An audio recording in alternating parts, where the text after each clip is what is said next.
Texan fans, let's have a TED Talk. Let's talk Texans winning with Ted Nguyen.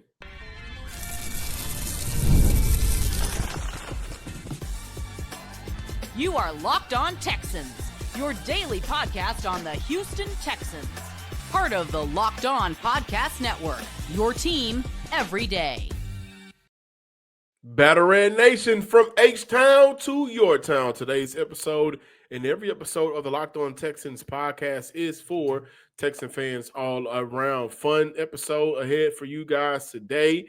Playoffs are in a couple of days. Monday night, JJ Watt got the city excited, ready to run through a brick wall, and we're going to do it all together. We got to discuss the All-Pros have been announced. We got 3 Houston Texans all on the defensive side that got their All-Pro votes, but there were a couple of snubs, and I think some guys that were really overlooked. So we'll dive into that to close out the show. But opening up today's episode, TED Talk with Ted Nguyen, just looking at what challenges the Houston Texans present and the AFC playoff run as a whole. So I can't wait to dive into that. Today's episode is brought to you by FanDuel.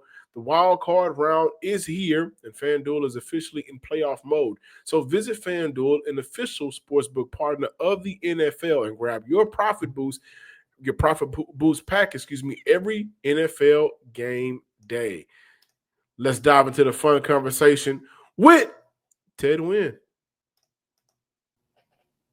Ted, thank you for joining this weekend edition of the Locked On Texans podcast. Houston takes on Pittsburgh Steelers Monday Night Football, prime time.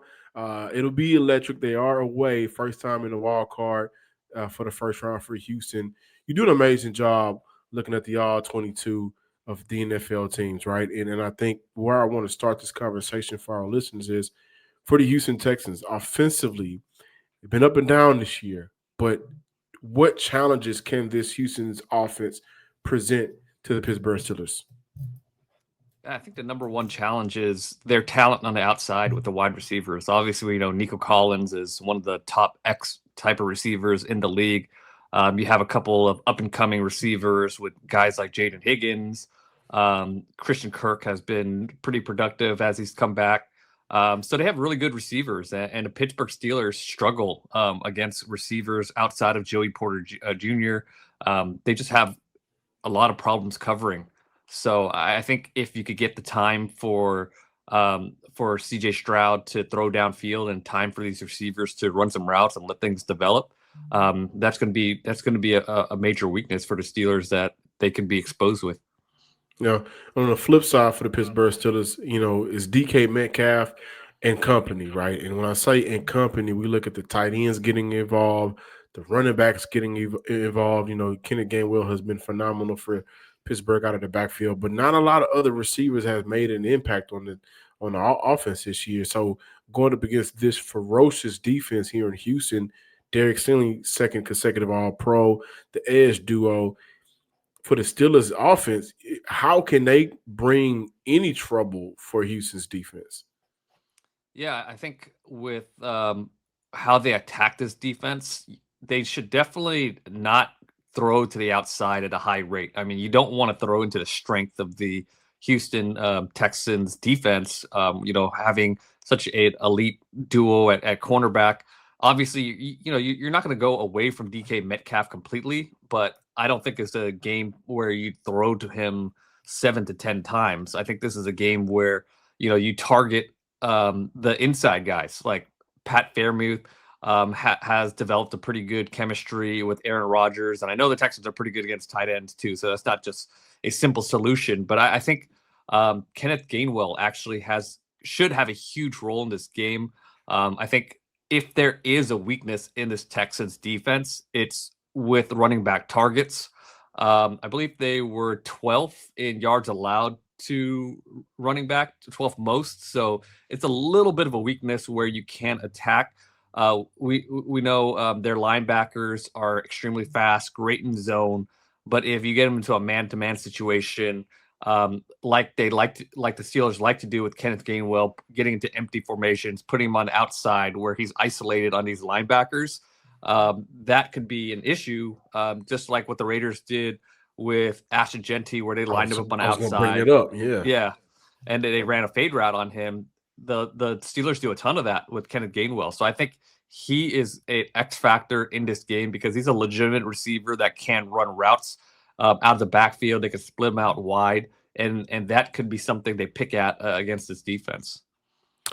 Let's go back to the film talk, the film study. And I want to take that to the quarterback position for both Pittsburgh and Houston. Let's start with Pittsburgh as first. They're the home team for Aaron Rodgers. It ain't Aaron Rodgers of 2020 or 2021. It ain't the MVP Aaron Rodgers, but he's done just enough to help this Pittsburgh Steelers team win the AFC North, get to the playoffs, right? What have you seen from Aaron Rodgers on film that should worry Houston and Texans fans, and also should give Houston Texans fans some sigh of relief? Well, I think one of the things that Rodgers does at a very high level is read coverages, but and he could find the weak spot in coverages. He could see those coverage rotations, but it's kind of neutralized when you go against the Houston Texans because Texans don't do a lot defensively. They don't try to disguise you. They don't try to trick you. They play what they play, but they play it extremely well. So that kind of neutralizes Rodgers' ability to decipher things at the line of scrimmage because they're not a hard defense to read. Also, Rodgers likes to get rid of the ball. He's one of the has one of the quickest average times to throw, and he wants to get the ball to open space. He wants his guys to create after the catch with some space to run. But the Texans don't allow a lot of yak at all. I think they're one of the top teams in yak allowed. So I will that's say going to from be an an issue. outside cornerback perspective, from a DB perspective, just to add to that point, if it's a missed tackle, which the Houston Texans have struggled with this year, then teams have been able to create some of those yak yards. But a lot of the missed tackles are also in the run game. But in terms of from a DB perspective, they play guys in front of them a lot. And because of that, Kamari Lassiter, one of the top run stuffs in the players in the NFL, and Derek Stingley, the job he does on the perimeter as well, forcing things on the inside, and he'll get a tackle. So that is scary for a Pittsburgh offense that likes to get that yak yard, doesn't necessarily live on those down the field plays. They'll hurt you in the middle and let the receivers run wild, like the 75-yarder DK had. It was in Dublin, I think, earlier this year.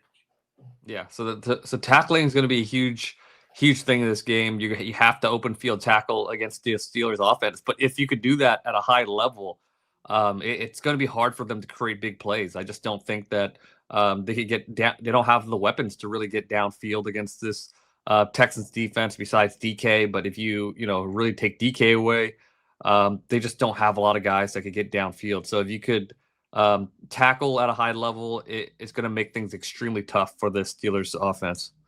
Now, for the Texans fans, they want to know what are your thoughts on C.J. Stroud, post-concussion, pre-concussion, just overall for the 2025 season. What are some of the things that you've seen from Stroud specifically on film that fans should be like, okay, this game, we'll see this version of Stroud to help us get over the hump? Yeah, I mean, I think I still have a very high opinion of Stroud. I think some people have moved away from high expectations from him ever since he disappointed a little bit his sophomore year, but I think it's just an issue with the offensive line. And this is his second play caller now, so he's on his first year in a different system that is asking him to do a lot of different things that he hasn't done early in his career. So I think the offensive line has played better, but it's still, I would say, a bottom tier offensive line, below average. And it's going to be a challenge against this Pittsburgh Steelers offense. So I think until we see CJ Stroud with at least an above average offensive line, we won't really see the best from him quite yet. I do think that this offense is moving in the right direction to where next year, if some of these guys improve on offensive line, maybe they add one or two pieces to it, that, we could really see Stroud kind of live up to the potential that we thought he was going to live up to after a phenomenal rookie season. Let's continue this conversation. We're going to move away from the specifically Texans and Steelers talk. Let's look at the AFC playoff landscape altogether, and then just dive into how if Houston can win on Monday, which a lot of us here in Houston believe that they will, the potential path to an AFC championship game, something that this franchise has never done before. More Texans talk with Ted Nguyen. Yeah, I mean, What if sports were traded like markets? Now you can put your sports IQ to work in real time with Robinhood prediction markets. It's not you against the house, it's you participating in a live market. You can buy or sell your positions live all game long. Use your sports knowledge in the moments that matter. Robinhood predictions markets changes the game. It's people moving the action. So when momentum shifts, you can too. I always knew the game, but never had a dynamic way to apply that knowledge. Now I can actually take part live. It's a market powered by the people. You're no longer just a spectator. Play by play, you decide. Trade every play with Robinhood, now available across the U.S. Download the Robinhood app now to begin.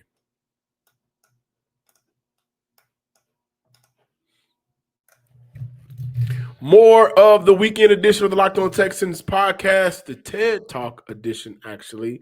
And so let's look at the AFC landscape, the travel Houston may have to, the journey Houston may have to travel, to get to the playoffs, to get to the AFC Championship game. Patriots, Chargers. You also have Denver sitting at the number 1 seed. Houston played them early in the year. They lost that game. Then we also look at the rest of the landscape of the AFC currently. There are some tough teams the Houston Texans have to be prepared for. As I talk about the Chargers and the Patriots, that's on Sunday. We also look at the Bills-Jaguars. They split with the Jaguars this season. They beat the Bills. In your opinion, when you look at all of the teams that are playing each other, who's the biggest threat to Houston? And who's a surprise team that Texan fans need to look out for? That's a good question. The biggest threat, I would say, are the Jaguars. To me, I think the Jaguars are probably one of the most complete teams in the AFC. And I know the Texans have plenty of experience playing against the Jaguars, but they have a top flight run defense. Their offense is playing amazing right now. Once they've really kind of got acclimated with that Liam Cohen offense. I mean, they had one of the best offensive performances against that Houston Texans defense this season. So, to me, I think, that's definitely a big challenge, especially with the familiarity they have with each other. And I actually think that if an opponent that they would want to see is the Denver Broncos, I feel like they have a really good chance against the Denver Broncos, even though they're number 1 seed. Was that? I think Texan fans will like that game back too. Mm-hmm. I think it would give Bo Nix a lot of trouble in the playoffs, and the defense hasn't been coming into this playoff. They haven't played as well as they did in the beginning of the season. Feels like two defensive-minded teams. Obviously, Sean Payton is the coach in Denver, but he doesn't have – Bo Nix isn't the quarterback yet. He's had some good moments. He struggled this year, but that team is led by their defense, kind of like Houston. Feels like some of these defensive teams have kind of maybe – I'm not going to say broken down, but they've taken a step or two back towards the end of the season after being so great throughout the year. And because of that, and we want to stick to the AFC playoff run, which defense do you feel could let their team down? I think the Broncos have a chance of kind of disappointing just because, like I mentioned, they haven't played good since I think week 12. They've been pretty average, even though they have a strong pass rush, and Surtain is obviously one of the best corners in the league. But for whatever reason, teams have kind of figured them out a little bit, and maybe it's because of the simplicity of the scheme, or maybe they're picking on any corner not named Patrick Surtain. But to me, I think that defense has to prove that they can play an elite level again, because we haven't seen that elite level in quite a while, maybe a month or more now. Is there a specific team that you see for sure locking in and making it to the AFC Championship game? The AFC field is pretty wide open to me. I don't see a clear favorite. So that means, and Texan fans will like this, this could absolutely be Houston's year. Oh, yeah. And if I it mean, is Houston's year, what needs to happen? they need to be able to block. I think where the offense really started to improve is when they started to run the ball better, and they went to Woody Marks, and the offensive line started gelling a little bit. They had some injuries and they struggled towards the end of the year, but the running game is not explosive. It's not the best running game in the league, but where the offense improved is when they ran with a little bit more efficiency. They stopped getting so many third and long situations. It became more third and mediums, third and short situations where the line doesn't have to hold up.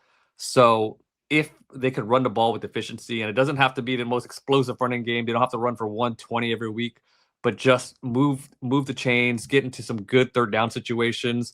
And obviously, we know the defense is going to do their part. But if you keep the offense on schedule, then I think this Texans team has a really good chance of getting to the championship game. What do they need from their quarterback to make it to the championship game specifically? Yeah, I think you have to avoid the turnovers, obviously. I think the 2 turnovers he had against the Chargers, pressure got to him, and he tried to let go of the ball a little bit too early without seeing what the coverage kind of unfolds. So I think he needs to avoid those mistakes, and he has to be a playmaker. I mean, like you could say, "Oh, just play within yourself," blah blah blah, but I think he has to be a playmaker and get outside of structure and find solutions when they aren't there. I mean, I just don't think this offense is good enough to just kind of play conservatively. I think he needs to be able to make some plays and prove that he is that top flight type of quarterback. And I think he will. I think he's going to have a respectable playoff run. I don't want to put the 2012 Joe Flacco or the Joe Burrow playoff run on him, but I think it'll be just enough. Right now, I kind of liken him and compare him a lot to Russell Wilson before he exploded as a franchise quarterback. Those first 3 years in Seattle where he was just managing the game and the defense was able to be stout. Doesn't have the run game. No Marshawn, right? No Joe Mixon for Houston this year. But Houston does have one X factor, and this is, how I want to close our conversation, our TED Talk today. And I think they got to make sure they give him the ball. All-Pro snub on the year, Nico Collins, Houston's number 1 receiver. Where do you see Nico leaving his impact on the game on Thursday? On Monday against the Steelers, and also just his playoff run altogether? Yeah, I mean, I would hope he has a 100-yard game. He needs 1 or 2 big plays. And I hope, obviously, he's going to get his fair share of double teams, but I want to see Nick Colley move him around and makes and ensures that he's a big part of the game. I don't think you can sit back and just be okay with him getting taken out of the game with doubles and going to other receivers. I want to see him be a big part of this game. I want to see him target frequently, and I don't want to see him disappear because the scheme just kind of ignored him. Thank you, Ted, for stopping by today and spending a few minutes with our on the weekend with our Locked On listeners. I really appreciate it. Can you let our listeners and viewers know where they can find all of your amazing work for The Athletic? Yeah, it's FB_film analysis on X, and you can find me on The Athletic, and my name is spelled TED. I think I typed an extra E in there by accident, but yeah, you can find me on X and on The Athletic. Thank you for stopping by today. I really appreciate it. No problem. Thanks for having me on.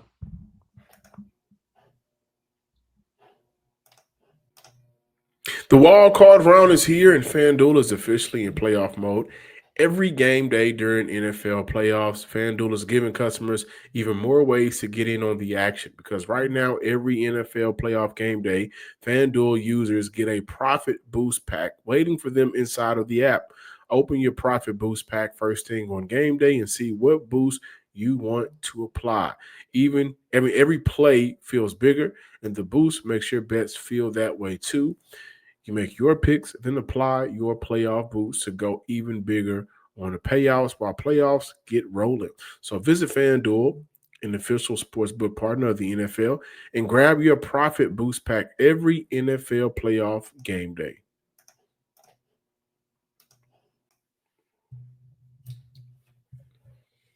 Welcome back in, Locked On Texans fans. We're going to close out today's show just talking about the All-Pros that have been announced throughout the league, and Houston has 3 All-Pro players. Derek Stingley, consecutive All-Pro announcements. Will Anderson gets his first All-Pro nod. Danielle Hunter gets an All-Pro nod as well. He's second team. Derek and Will Anderson, they are both first team.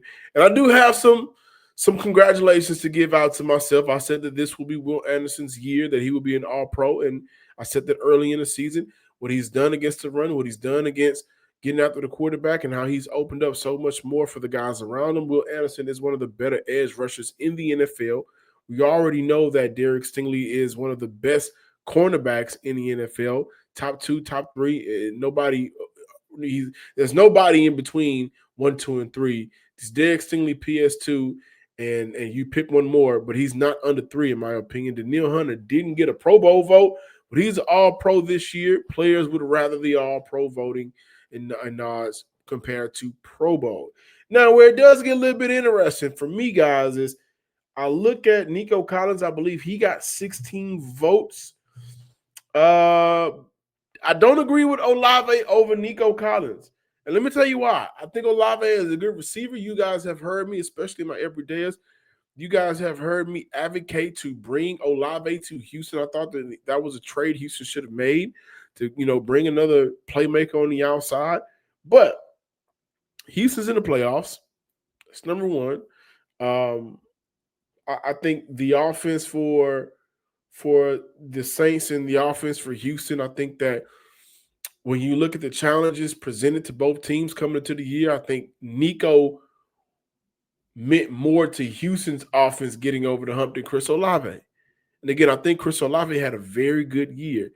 But if Houston doesn't have Nico Collins, I think they're where the Saints are. That's not in the playoffs. I really believe that. If you look at the amount of clutch third down catches that Nico Collins had to make, or some of the explosive plays that only he's making throughout the year, a lot of the explosive plays maybe being called back because of penalties and him having to overcome that, and the yards left out on the field, maybe a touchdown or 2 left out on like Nico Collins has been everything from a wide receiver standpoint, from a passing game standpoint, from a leadership standpoint, and from an overall offensive standpoint. No Joe Mixon this year to make it easy on this offense. No Tank Dell this year to make it easy on this offense. Christian Kirk did not make it easy on this offense. And so when you look at the number one guy that needed to fuel this offense, whether it was C.J. Stroud or Davis Mills, it was Nico Collins. That's number one for me. Number two, this is a point that I really wanted to bring up. And I saw the PFF voting Friday, and I thought that was odd. And it just so happened that the All-Pro announcements were made today, but no Fairbairn, no Kaimi. And guys, Brandon Aubrey made it, kicker. He made a second team. Will Richard, Minnesota, first team. Here's the thing, man.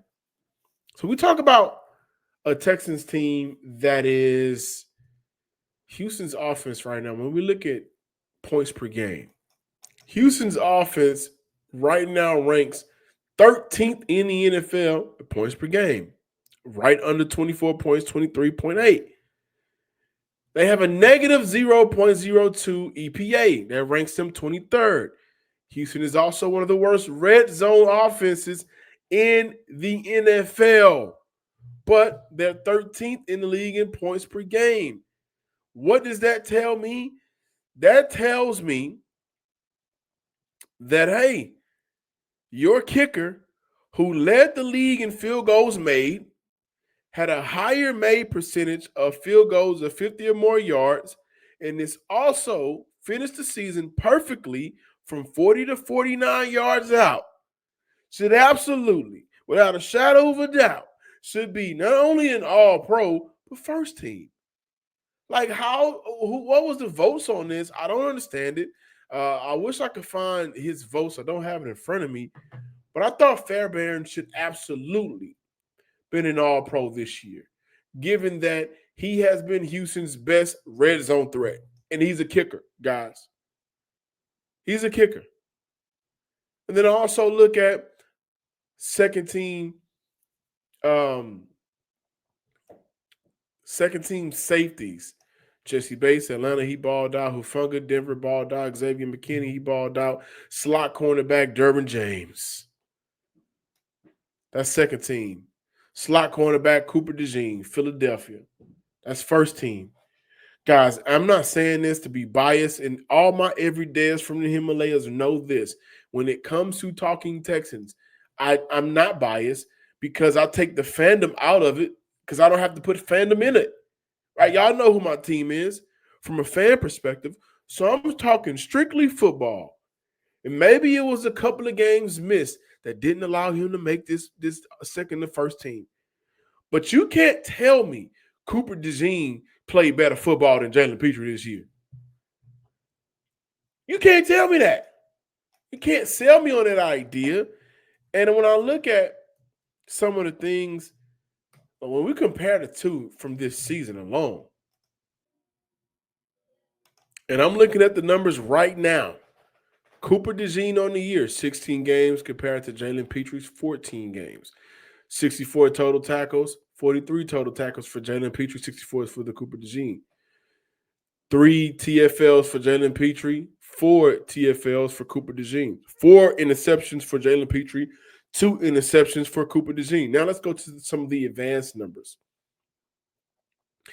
Cooper DeJean was targeted 81 times this year. That tells me that they believe offensively that there's a weakness in coverage there compared to Jalen Petrie 59 times. And this is a safety that has Kamari and also Stingley on the outside of him, right? Okay, let's look at 586 yards allowed by Cooper DeJean compared to 421 from Jalen Petrie. 12 yards per completion compared to 10.8 yards per completion. 1 TD allowed this season compared to 0 TDs allowed this season. So I just thought that was just a complete slap in the face to Petrie and what he's done this year. And I'm not saying Cooper DeJean is a bad player. Those numbers for Petrie could absolutely look different if there was an additional 2 games. But in terms of impact, in terms of being able to go out there, create turnovers, hit at a high level, the amount of intelligence, like I just read the Jonathan Alexander story on the Houston Chronicle, which was phenomenal over Jalen Petrie. And they talk about he always got an iPad in his hand. He's always doing film study. He's always, figuring things out. Aziz says he's calling out plays. How he approaches the game from before he steps on the field and his impact on the field. There's no way you can tell me Jalen Petrie shouldn't have been an All-Pro this year. No way. So now I'm looking at 2 for 2. No Kaimi Fairbairn, no Jalen Petrie. And also, I want to add this caveat because this is something that I think we need to look more into. And I tweeted this. I said, I also think when Houston and Titus Howard gets to their discussions during contract time, his agent should have to bring up the fact that moving Titus Howard around as much as he has hurt his national recognition and potential accolades. Darnell Wright is an All-Pro this year for Chicago, who I think had a good year, all things considered. However, Howard didn't allow a sack this season, has 10 true pressures allowed according to PFF. Kind of makes you wonder how much of the snub of Howard's season was due to really being moved around from right tackle to left guard. And what he's done at right tackle was phenomenal. I think, we may underappreciate Howard a little bit because of his willingness to move around.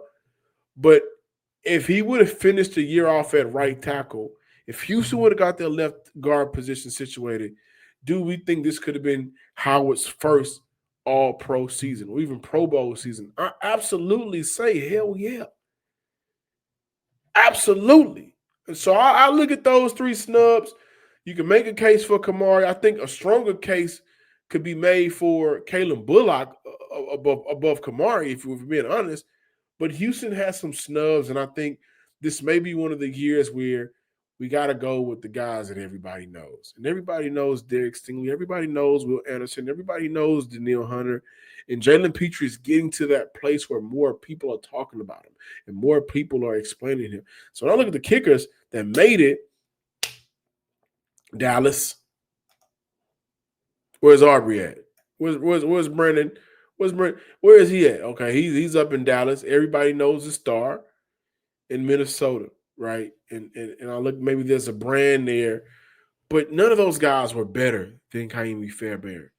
And Houston may look to award him in some ways for this season alone when they get to that contract negotiation, when it's time to talk money. Same for Titus Howard, because those guys have been everything for Houston while everything else around the Texans offensively has broken down. Fun weekend show. So thank you guys for watching today's episode. We got a couple of good games later today. We also got the Monday night Texans primetime game to kick off their playoff journey.